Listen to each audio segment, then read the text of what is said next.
Good morning, students.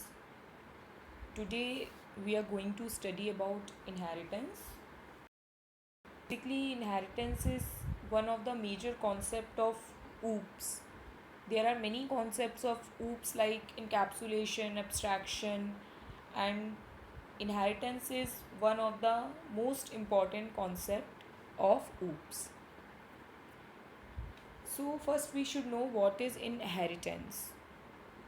Inheritance is a concept by which one class inherits the properties from another class, or we can say it is the capability of a class to derive properties and characteristic from another class.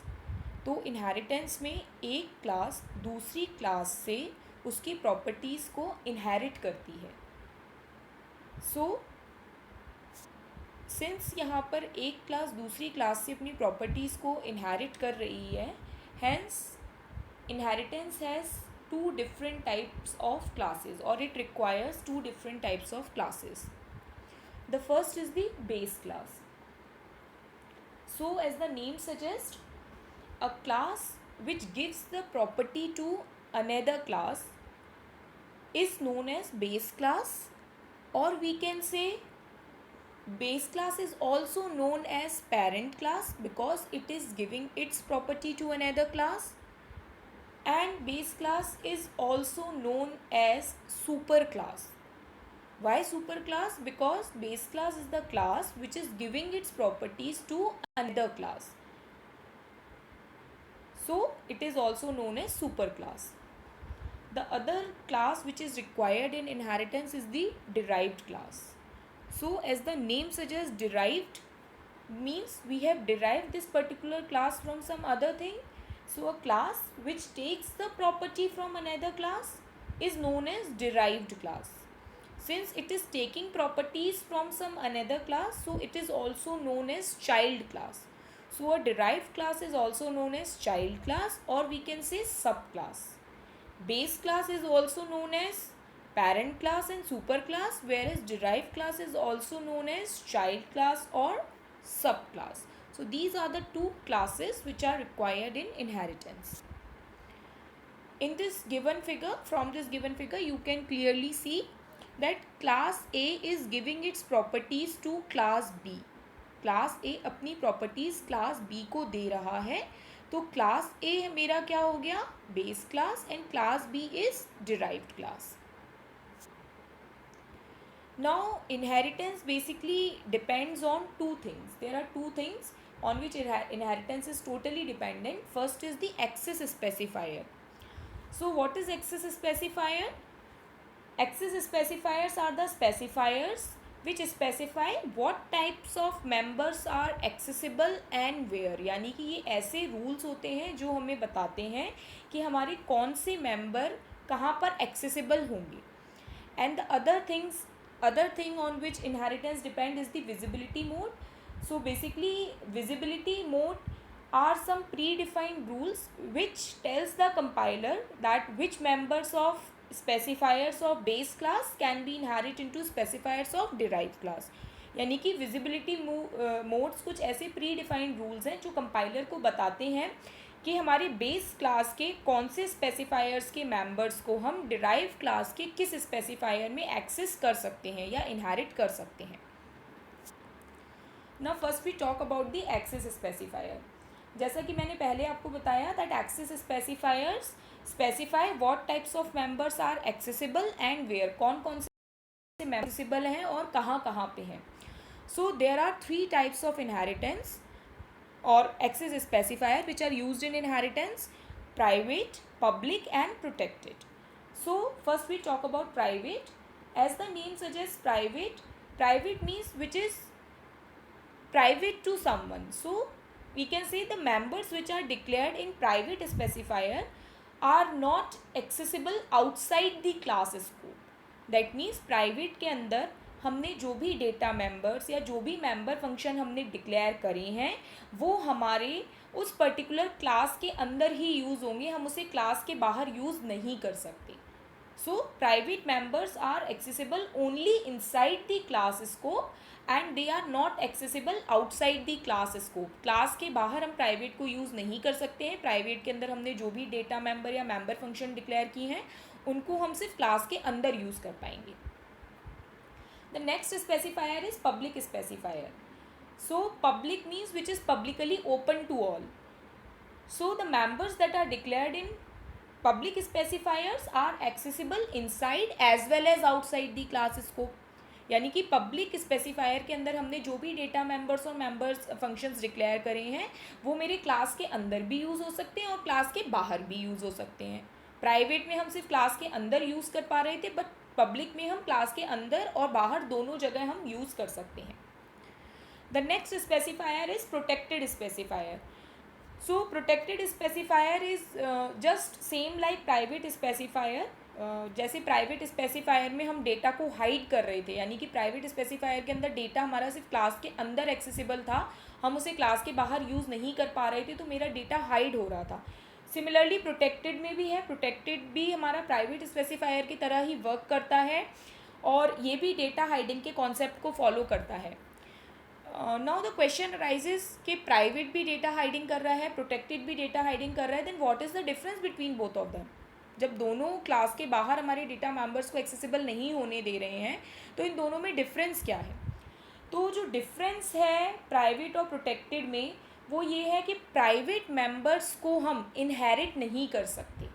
यानी कि अगर हमने base class में कुछ private members लिखे हैं तो उनको अगर मैं डिराइव क्लास में इनहेरिट करना चाहूँ तो हम इनहेरिट नहीं कर सकते, but protected members are inheritable.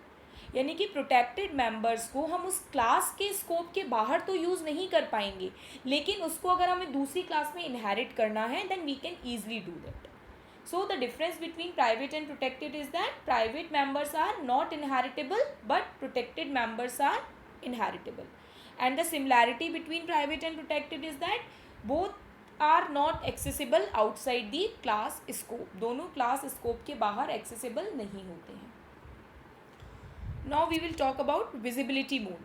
So as I told you earlier that visibility modes are some predefined rules which tells the compiler that which members of which specifier of base class can be inherit into which specifier of derived class. यानी कि base class के कौन से specifier के members को हम derive class के किस स्पेसिफायर में एक्सेस कर सकते हैं. तो जैसे हमने एक्सेस स्पेसिफायर पढ़े कि वहाँ 3 तरह के एक्सेस स्पेसिफायर होते हैं. सिमिलरली विजिबिलिटी मोड्स भी 3 तरह के होते हैं: private visibility mode, public visibility mode and protected visibility mode. सबसे पहले हम पढ़ेंगे प्राइवेट विजिबिलिटी मोड के बारे में. So as the name suggest, again private which means it is private to someone or it supports the data hiding. So using private visibility modes, the members which are declared in public and protected mode of the base class can be inherit into private mode of the derived class. यानी कि private visibility mode में क्या होगा, जो base class के public और protected members हैं उनको हम डिराइव्ड क्लास के प्राइवेट स्पेसिफायर में एक्सेस कर सकते हैं. अगेन यहाँ पे हमने सिर्फ पब्लिक और प्रोटेक्टेड को इनहेरिट किया है because private members are not inheritable but protected members are inheritable. So private visibility mode में क्या होगा, हमने बेस क्लास के पब्लिक और प्रोटेक्टेड मेंबर्स को डिराइव्ड क्लास के प्राइवेट में इनहेरिट किया है.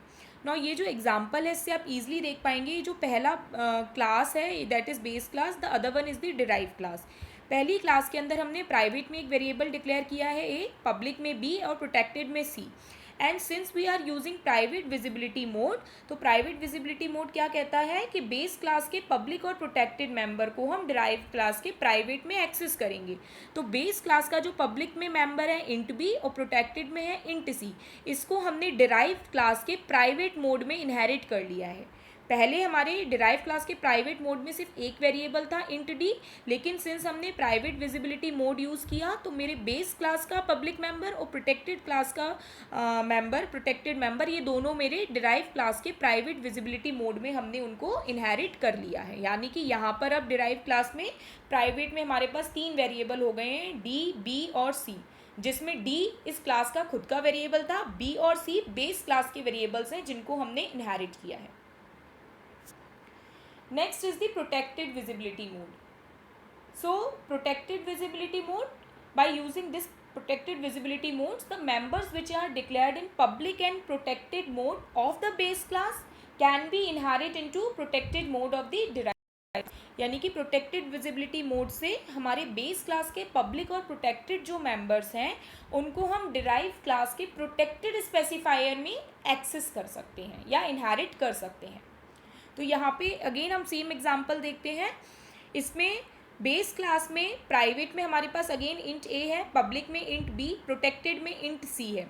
तो यहाँ पे हमने पब्लिक और प्रोटेक्टेड इंट बी और इंट सी को बेस क्लास के डिराइव्ड क्लास के प्रोटेक्टेड में इनहेरिट कर लिया है, int F, int B and int C. Again यहाँ पर सिंस ये प्रोटेक्टेड विजिबिलिटी मोड है तो हम डिराइव्ड क्लास के प्रोटेक्टेड एक्सेस स्पेसिफायर में बेस क्लास का पब्लिक और प्रोटेक्टेड मेंबर को हम इनहेरिट कर सकते हैं. तो यहाँ पर डिराइव क्लास के पास पहले सिर्फ एक ही वेरिएबल था, इंट एफ, इन प्रोटेक्टेड मोड. लेकिन जब हमने प्रोटेक्टेड विजिबिलिटी मोड यूज़ किया तो बेस क्लास का पब्लिक का मेंबर इंट बी और प्रोटेक्टेड का मेंबर इंट सी दोनों मेरे डिराइव्ड क्लास के प्रोटेक्टेड एक्सेस स्पेसिफायर में हमने इनहेरिट कर लिया है. Next is public visibility mode. Now using public visibility modes, the members which are declared in public mode of base class are inherited into public mode of derived class, and members which are declared in protected mode of base class are inherited in protected mode of derived class. यानी कि public visibility mode में base class के public access specifier के अंदर हमने जो भी member declare किया है वो डिराइव्ड क्लास के पब्लिक एक्सेस स्पेसिफायर में इनहेरिट होगा, और हमने जो बेस क्लास के प्रोटेक्टेड स्पेसिफायर में वेरिएबल डिक्लेयर किया है या मेंबर फंक्शन डिक्लेयर किए हैं वो मेंबर्स मेरे डिराइव क्लास के प्रोटेक्टेड में होंगे, प्रोटेक्टेड में ही इनहेरिट होंगे. इससे पहले हमने जो प्राइवेट और प्रोटेक्टेड पढ़ा था उसमें पब्लिक और प्रोटेक्टेड दोनों मेंबर्स एक ही स्पेसिफायर में इनहेरिट हो रहे थे डिराइव्ड क्लास के. But the difference in public visibility mode is this, public के मेंबर्स पब्लिक में ट्रांसफर होंगे, प्रोटेक्टेड के मेंबर्स प्रोटेक्टेड में ट्रांसफर होंगे. यानी कि इस एग्जांपल में हम देख सकते हैं कि बेस क्लास का जो पब्लिक मेंबर है इंट बी वो हमने डिराइव्ड क्लास के पब्लिक में इनहेरिट कर लिया. पहले डिराइव्ड क्लास के पब्लिक में सिर्फ एक ही वेरिएबल था इंट ई, बट हमने पब्लिक का वेरिएबल भी इसमें इनहेरिट कर लिया है. यानी कि अब इसके पास इंट ई के साथ इंट बी वेरिएबल भी आ गया है जो बेस क्लास का है. सिमिलरली अगर प्रोटेक्टेड की बात करें तो बेस क्लास में हमारे पास इंट सी है, प्रोटेक्टेड के पास डिराइव क्लास के पास पहले सिर्फ इंट एफ था. हमने क्योंकि पब्लिक विजिबिलिटी मोड यूज़ किया है तो बेस क्लास का जो इंट सी मेंबर है वो मेरे डिराइव क्लास के प्रोटेक्टेड में आ गया है. यानी कि इसके पास पहले जो एक वेरिएबल था इंट एफ उसके पास अब इंट सी भी आ गया है और इंट सी हमारी बेस क्लास का प्रोटेक्टेड मेंबर है. तीनों विजिबिलिटी मोड में एक चीज़ कॉमन है कि प्राइवेट के मेंबर्स को हमने कहीं पे भी इनहेरिट नहीं किया है, बिकॉज हमने ये रूल पहले ही पढ़ लिया था कि प्राइवेट के जो मेंबर्स हैं वो सिर्फ क्लास स्कोप के अंदर ही हम उन्हें यूज़ कर सकते हैं, हम उन्हें दूसरी क्लास में इनहेरिट नहीं कर सकते. इसलिए तीनों विजिबिलिटी मोड में कहीं पे भी हमने प्राइवेट मेंबर्स के साथ कुछ भी ऑब्जर्वेशन नहीं देखा है, सिर्फ पब्लिक और प्रोटेक्टेड मेंबर्स को ही हमने इनहेरिट किया है. नाउ डिराइव्ड क्लास को डिक्लेयर करने का क्या सिंटेक्स होता है. बेस क्लास के लिए तो सिंपली हम क्लास लिखेंगे, क्लास का नाम लिखेंगे, जो भी डेफिनेशन हमें क्लास के अंदर देनी है हमने वो क्लास की डेफिनेशन दी, सेमीकोलन लगा, कर्ली ब्रेसेस बंद करके सेमीकोलन लगा दिया तो मेरी एक क्लास बन गई. नाउ डिराइव्ड क्लास के लिए हम क्या करेंगे, सबसे पहले हम लिखेंगे क्लास, कीवर्ड है ये, देन डिराइव्ड क्लास का नाम, जो भी मुझे अपनी डिराइव्ड क्लास का नाम देना है मैंने वो नाम दिया. उसके बाद हमने ये जो डबल कोलन का साइन है this is known as SRO operator, scope resolution operator, ये ऑपरेटर लगाएंगे. उसके बाद हम विजिबिलिटी मोड डिफाइन करेंगे कि हमें जो क्लास के मेंबर को इनहेरिट करना है वो प्राइवेट विजिबिलिटी मोड से करना है, प्रोटेक्टेड से करना है या पब्लिक से करना है. जिस भी मोड से हमें इनहेरिट करना है हमने उस मोड का नाम लिखा. उसके बाद हमें जिस क्लास से अपने डेटा मेंबर से मेंबर फंक्शन को इनहेरिट करना है अपनी बेस क्लास का नाम लिखा. सबसे पहले हमने डिराइव क्लास का नाम लिखा क्लास कीवर्ड के थ्रू, उसके बाद हमने SRO ऑपरेटर लगाया, देन हमने विजिबिलिटी मोड स्पेसिफाई किया और उसके बाद हमने बेस क्लास का नाम दे दिया. और उसके बाद हमने अपने डिराइव क्लास की बॉडी के अंदर जो भी लिखना है हम वो लिख सकते हैं. नाउ फॉर एन एग्जाम्पल, मैंने कोई एक क्लास बनाई थी A which was base class. Now I am again creating a class B.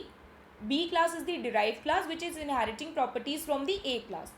तो अगर मैं सिंटेक्स लिखूंगी तो क्या लिखूंगी, क्लास देन डिराइव क्लास का नाम बी लिखा है हमने, तो class B S R O visibility mode. If I am using public visibility mode तो मैंने लिखा पब्लिक, और बेस क्लास का नाम था मेरा ए, यानी कि class B S R O public A. और उसके बाद मुझे क्लास के अंदर जो भी डेफिनेशन देनी है मैं वो डेफिनेशन दे दूंगी.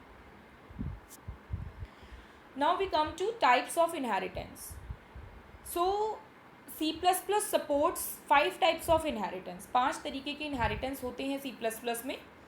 Single inheritance, then multiple inheritance, hierarchical inheritance, multi level inheritance and hybrid inheritance.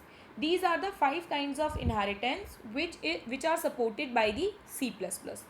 In our next slides we are going to study about all of these inheritance. Yeah, so first is single inheritance. As the name suggests, single. So in this type of inheritance, a single derived class inherits from a single base class. यानी कि a class is allowed to inherit from only one class, यानी कि सिर्फ हमारे पास एक ही base class होगी और एक ही मेरे पास डिराइव क्लास होगी. सिंगल इनहेरिटेंस में सिर्फ हमारे पास एक ही बेस क्लास रहती है और एक ही डिराइव क्लास रहती है. जैसे कि ये एग्जाम्पल है, क्लास ए ये मेरी बेस क्लास है और class B is my derived class. So single inheritance में there will be only 2 classes. One class will behave as a base class which is transferring its properties to another class, and the other class will behave as a derived class which is taking properties from the base class. Here class A is the base class and class B is the derived class.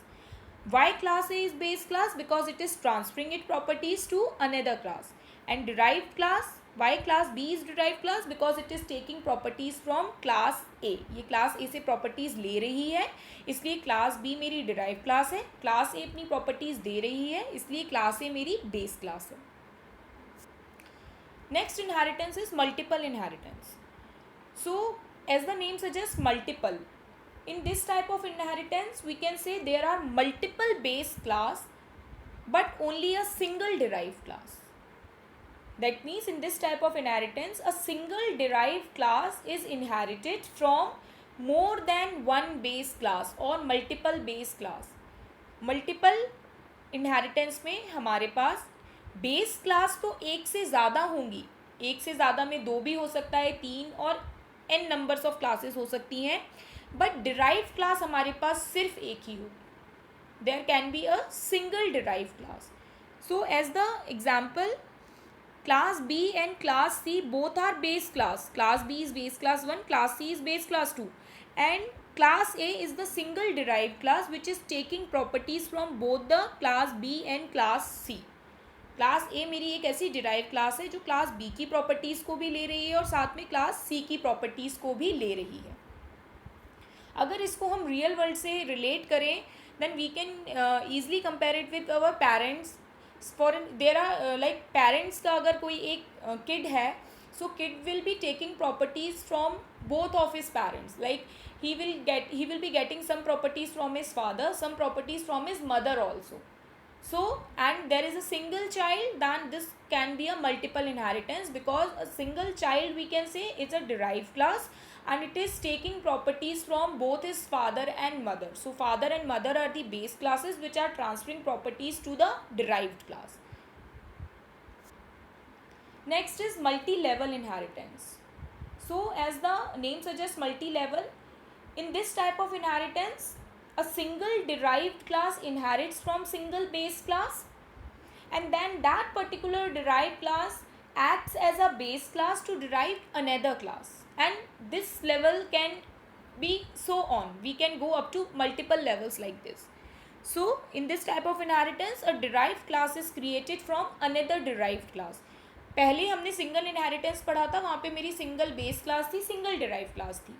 Now जो derive class है अगर वो भी अपनी properties किसी और को दे रही है, उसने अपनी प्रॉपर्टीज़ किसी दूसरी क्लास को दे दी, तो वो हमारा क्या कहलाएगा, मल्टी लेवल इनहेरिटेंस। और ये पर्टिकुलर लेवल हमारा कितने भी लेवल तक जा सकता है। This kind of inheritance can go up to multiple levels at any number. So जैसे कि हम यहाँ एग्जाम्पल में देख रहे हैं, मेरे पास एक बेस क्लास थी, क्लास सी। इसने अपनी प्रॉपर्टीज़ क्लास बी को दी, तो क्लास सी मेरी बेस क्लास हो गई, क्लास बी मेरी क्या हो गई, डिराइव्ड क्लास, क्योंकि उसने क्लास सी से प्रॉपर्टीज़ को इनहेरिट किया है। नाउ क्लास बी ने अपनी प्रॉपर्टीज़ फिर से क्लास ए को दे दी है, तो क्लास बी मेरी क्या हो गई, बेस क्लास भी हो गई, क्योंकि इसने अपनी प्रॉपर्टीज़ को ट्रांसफ़र भी किया है क्लास ए को। और क्लास ए मेरी क्या हो गई, डिराइव्ड क्लास हो गई। यानी कि यहाँ पर जो क्लास सी है वो मेरी स्ट्रिक्टली बेस क्लास है, क्लास ए मेरी स्ट्रिक्टली डिराइव्ड क्लास है। Why class C base class क्यों है, बिकॉज ये किसी से प्रॉपर्टी ले नहीं रही है, ये सिर्फ प्रॉपर्टीज़ दे रही है, और ऐसी क्लास जो प्रॉपर्टीज़ देती है उसे बेस क्लास कहते हैं। और क्लास ए डिराइव क्लास क्यों है, बिकॉज अगेन ये अपनी प्रॉपर्टीज़ किसी को दे नहीं रही है, ये सिर्फ प्रॉपर्टीज़ ले रही है, तो क्लास ए मेरी स्ट्रिक्टली डिराइव क्लास है। लेकिन जब हम क्लास बी की बात करेंगे तो क्लास बी मेरी बेस क्लास भी है और डिराइव क्लास भी है। कैसे, जब क्लास बी ने क्लास सी से प्रॉपर्टीज़ ली, इनहेरिट करी, तो क्लास बी मेरी क्या हो गई, डिराइव क्लास हो गई। लेकिन जब क्लास बी ने अपनी प्रॉपर्टीज़ को क्लास ए को ट्रांसफ़र किया, तो क्लास बी मेरी क्या हो गई, बेस क्लास हो गई। So here class B is base class as well as derived class, class C is strictly base class and class A is strictly derived class. Now this multi-level can go up to और n number of level. अगर मैं class ए से एक और class को derive कर लूँ, for an example class D और क्लास ई, तो ये मेरा और भी लेवल तक जाएगा। अगर मैंने एक और क्लास डिराइव कर ली क्लास ए से, तो क्लास ए मेरी डिराइव क्लास भी हो जाएगी, बेस क्लास भी हो जाएगी। Next is hierarchical inheritance. So basically we can say कि hierarchical inheritance in this more than one subclass is inherited from a single base class.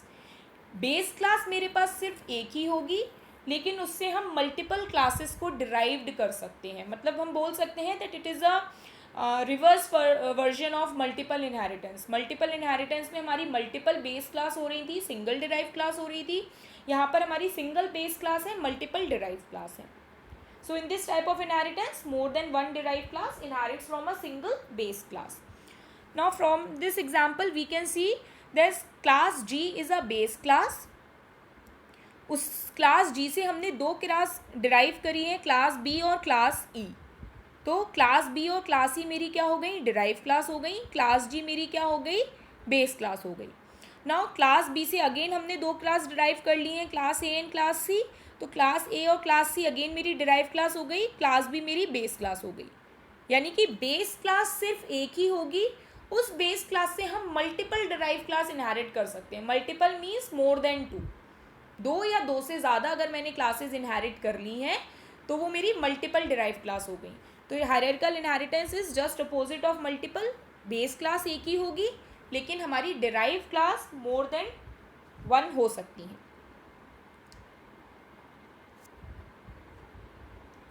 Next is hybrid inheritance. So as the name suggests, hybrid, which means combination. So hybrid inheritance is implemented by combining more than one type of inheritance, or we can say it is the combination of more than one type of inheritance. एक से ज़्यादा जब inheritance को हम combine कर देते हैं तो वो हमारा hybrid inheritance हो जाता है।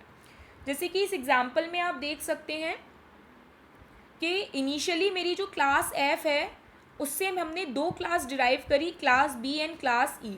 तो ये जो मेरा इनहेरिटेंस हो गया, ये कौन सा इनहेरिटेंस हो गया, हायरार्किकल, बिकॉज मेरी सिंगल बेस क्लास थी क्लास एफ और उससे मैंने दो क्लास को इनहेरिट कर लिया, क्लास बी और क्लास ई। तो ये हायरार्किकल इनहेरिटेंस हो गया। On the same other side we can also see that class G है एक, वो भी अपनी प्रॉपर्टीज़ क्लास ई को दे रही है। यानी कि जो क्लास ई है वो प्रॉपर्टीज़ क्लास एफ से भी ले रहा है और क्लास जी से भी ले रहा है। तो ये मेरा क्या हो गया, this can be multiple inheritance, because multiple inheritance में क्या होता था, हमारे पास मल्टीपल बेस क्लास होती थी और सिंगल डिराइव क्लास होती थी। तो यहाँ पे जो क्लास ई है ये एक अकेली डिराइव क्लास है जो प्रॉपर्टीज़ क्लास एफ से भी ले रही है और क्लास जी से भी ले रही है। तो यहाँ पे हमने मल्टीपल इनहेरिटेंस भी कर दिया है और हायरार्किकल इनहेरिटेंस भी कर दिया है.